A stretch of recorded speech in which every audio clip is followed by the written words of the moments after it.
So I've got 34.5 kg left till I get to my goal weight.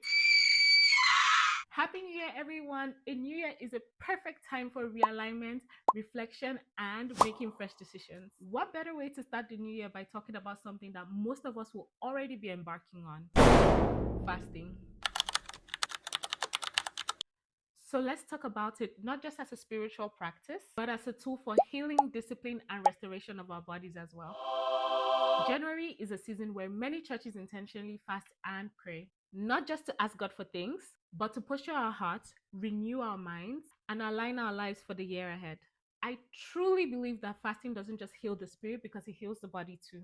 Now, science didn't invent fasting, God designed it.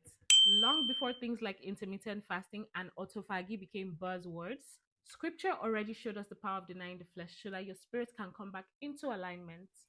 Fasting isn't just about skipping food, it's about creating space for God so that He can guide us. He can also bring healing, He can help break strongholds, and most importantly, sharpen our spiritual discernments.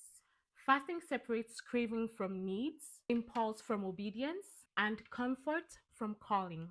I want to talk about a scripture that always reminds me personally about order. It's 1 Thessalonians chapter 5 verses 23. It says, "May your whole spirit, soul, and body be preserved blameless." Did you notice the sequence? Spirit, soul, and body. So spirit comes first and body comes last.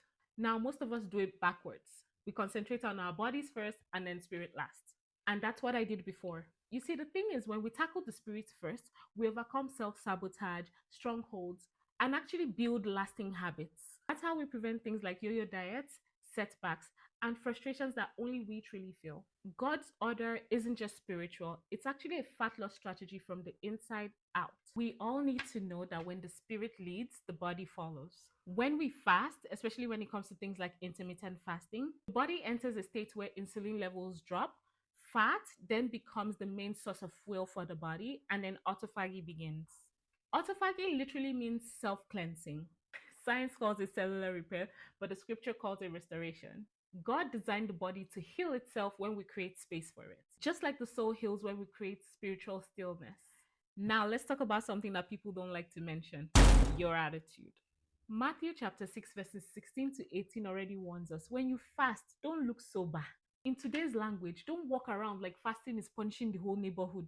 When most people are fasting, they have long faces, short tempers, and they start snapping at everybody just because of little hunger. Ah, no, Jesus said, wash your face, oil your head, and move on. My translation, look fresh, act normal, and don't advertise it. Fasting is not a suffering competition. It's supposed to soften you and not harden you. Hunger is real, discipline is required, and grace should always be present. Sometimes when we feel distant from God, it's not because He moved, it's because life got a little too noisy. Now, fasting quiets down the noise, creating clarity. Whether it's for your health, weight loss, or general life decisions, fasting creates the space for God to speak and for your body to respond. Science is only catching up with what God established long ago. So, as we step into this new year, let's honor God's order: spirit first, soul, and then body. And trust that everything else will follow. If you loved today's little hangout, don't forget to like, subscribe, and turn on your notifications so you never miss what's coming next. You can also find me on Instagram and TikTok because I share my journey there as well. So I'm wishing you a peaceful, healthy, and purpose filled new year ahead.